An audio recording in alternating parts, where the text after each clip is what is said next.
So, hello everyone. My name is Helen Riise. And my name is Josefin Holmström. And we welcome you to this webinar from Intercult and Kulturrådet. And Europa Direkt Stockholm. And this webinar series is about inspiring examples of digital tools used in the creative sector. And today we are interviewing Karina Rojek, who is a coordinator of the City Culture Institute in Gdansk in Poland. And Karina and CCI is also one of the partners in our ongoing project, Bridging Digital, that has the same theme. It's about how to inspire persons working in the creative and educational sectors to use more digital tools and to make digital tools available for everyone. Bridging Digital project has been ongoing since last year, and it is 4 partners who are involved in this project. Besides City Culture Institute in Poland and Intercult in Sweden, it's also Fable Vision in Scotland and Hellenic Adult Education Association in Greece. We're all working with different target groups within the creative and educational sector to try to make available different digital tools to lessen the gap between the cultural sector and other sectors in our societies regarding digital tools. So welcome, Karina. You're working as a coordinator at the City Culture Institute. Would you like to tell us a little bit more about your organization? Yeah, of course. Sure. What want you know? Well, maybe you can just say some words about what you're working with and yeah, so we chose especially 2 target groups. First of all, librarians, also employees who dealing with digital collections, also in particularly librarians, but also people from museums, archives, and so on. And the second group was graphic designers and a little bit of musicians. Oh, interesting.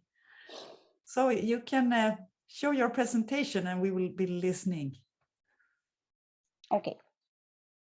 So I share the screen.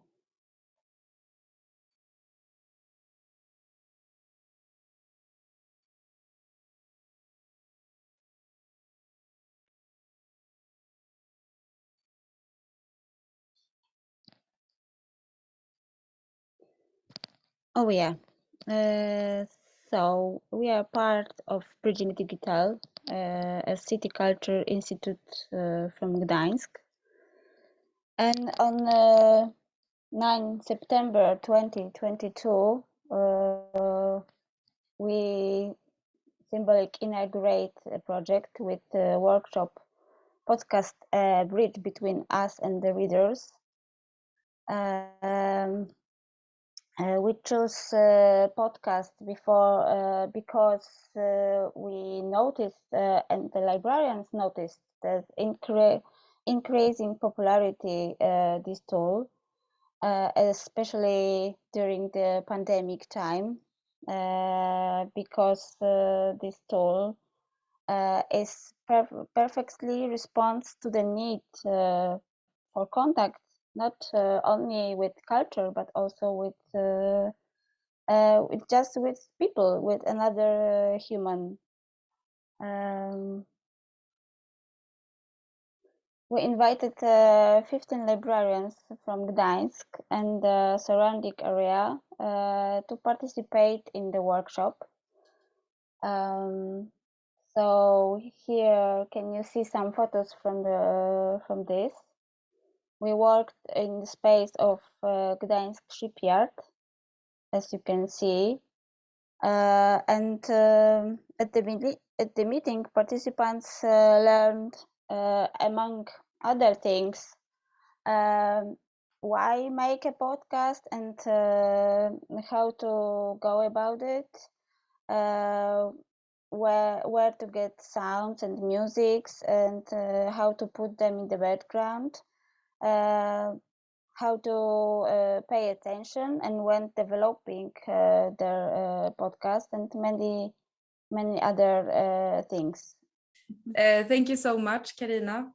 I would just like to ask you some questions just about the target group and maybe some examples of what they did when they learned podcasting. So how did you choose your target group, and how did you find out about their needs? So since 2012, we have been running our Media Lab Gdańsk at the City Culture Institute, whose activities focus in particular on the creative use of digital collections and media education. And the main recipients of these activities are employees dealing with digital collections. So many of them are librarians. So we organize many trainings, workshops for them. We work for a day with Gdańsk Library of the Polish Academy of Sciences and the Library of Gdańsk University of Technology. So we have constant contact with them. We just invited them to the workshops. And earlier, I just asked them through mail about topics that interest them the most, and podcasts were definitely one of the most popular just. And however, this workshop on September themselves were preceded by a conversation interview with the participants. It was conducted by Dr. Natalia Brylowska, a sociologist, which is head of the Culture Observatory, which also functions in our institute. And this interview, this conversation was about the needs and moods related to especially to the pandemic and the changes that have occurred in their work. So during the workshop, what did the participant learn, and what did they gain? Yeah, at the meeting, participants, among other things, learned why to make a podcast and how do about it, what tool they need, and from where they should get it, from where get sounds and music, which they're and how to put them in the podcast, how they can host the podcast and get listeners, how, and finally how when developing your this podcast which they prepare, and such things, especially tools and some bit of promotions and it's very interesting that that librarians can, I feel that you're saying popularize reading through this podcast digital tool. But have they experienced it hard or difficult in some ways to reach a broader audience through podcasts, or is it easier to reach a broader audience? Podcasts are have a even greater audience in Poland, so we think it's a great, perfect tool which responds to need people to contact with culture and also with another human, another people, and it was perfect also in pandemic, and so we don't know now that if after pandemic time it will be also such popular, but we think yes. Especially when librarians will be interested very local on a very local topics. Yeah, they can talk about local history, talk about local archives, about local stories with people from the neighbors. Is because for many people, especially I think residents of smaller towns, and I know elderly, lonely, the library next door is a very important place. Yeah, for them it's not only contact with books, literature, but also simply with another human. Yeah, and I think that the clue is the local stories and the local topics in this podcast, and that will be interested to readers and the users this concrete library from the neighborhood. Yes. So it lasted 3 days from 21 to 23 April this year, 2022. And it was 6 digital animation workshops and then 24 hours animation creation marathon. And it was an event consisting in animating digital collections of culture, digitized and available online images, graphics, photographs, text, and to participate in animathon, we invited artists, professionals, and amateurs who wanted to work together in a pleasant atmosphere and inspire each other. And this is such description. And maybe we can see some summary video first, and then we talk about it more. Okay.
Okay, so thank you for that interesting film. It looked really, really inspiring.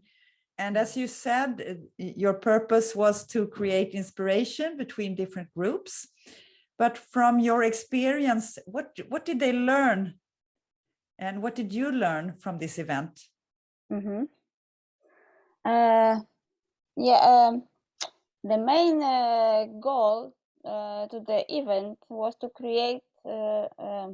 The main goal was to create an event that would integrate the visual artists and musicians, and last but not least, also the librarians. And we wanted to prepare workshops for them, for the artists especially, that would complement school and academic education in the field of digital animation, as well as create the possibility to cooperation in the contractor-client relationship. And somewhere the client would be a music band and the graphic will be a contractor. And additionally, we encouraged graphic designers to use digital collections, for example, online museums and archives and libraries, which have a great potential for reuse. Yeah. So interesting. So the way of using digital collections for the creative sector, is that a way that you can popularize it even more, like for example for new audiences? Yes. So the participants of the animathon should use this online collection to their work, and we prepare such a special presentation about especially copyrights topics, and about how can they talk about authors of the work which they use.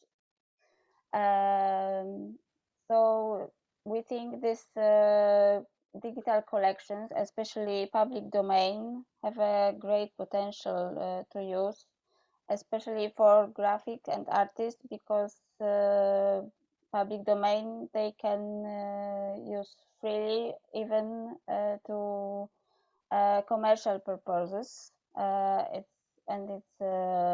It's very important, and they have the possibility to find their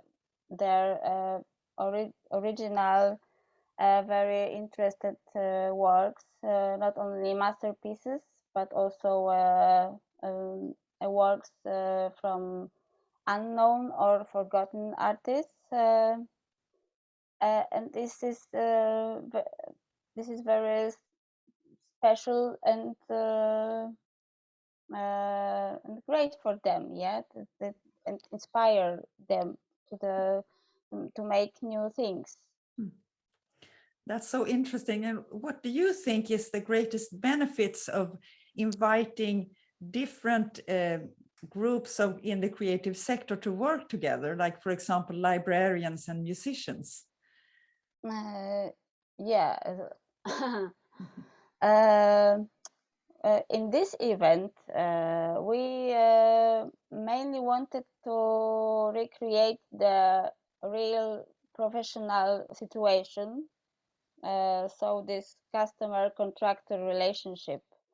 And thanks to this, they would first of all get to know the specifics of their work, see what depends on and what expectations each of the parties has. But the participants also learned how to use legal sources, online sources from digital collections, and how to make new things, also commercial. Yeah, full legal, and also they can use it free, and not everyone get this have this knowledge that can use this works from internet and from online, then that they can use it freely. So that was my last question about like how artists and musicians can benefit of the use of digital collections. But I think you answered that they discover that there's a lot out there that is for free that they maybe didn't know about before. Yeah, especially public domain, you know. Yeah. But not everyone what is in internet can we use it freely, as we know it. We all know it. And we talked also about it during this animathon. So the reuse of legal sources was also conditioned to take a part in a challenge during the event. Yes, it's always very important to us, this copyright, and talk about authors, the right authors who really original make the work. And do you think that the librarians could learn anything from the musicians?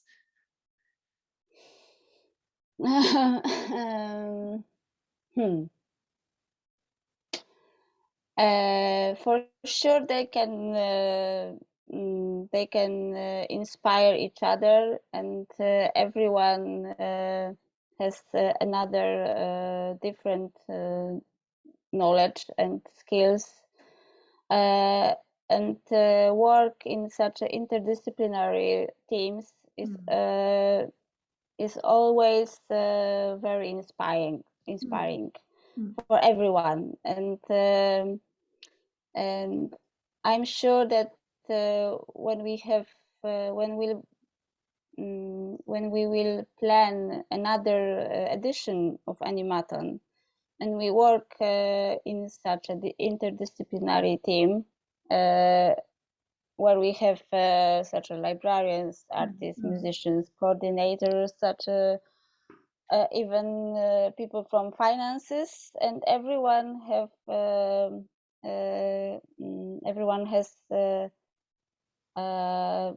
equal voice to and opinion, and can get something to project.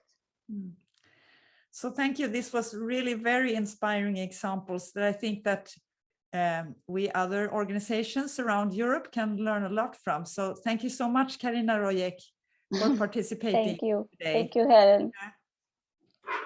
Thank you. And thank you, Josephine. Yeah. Bye. Bye.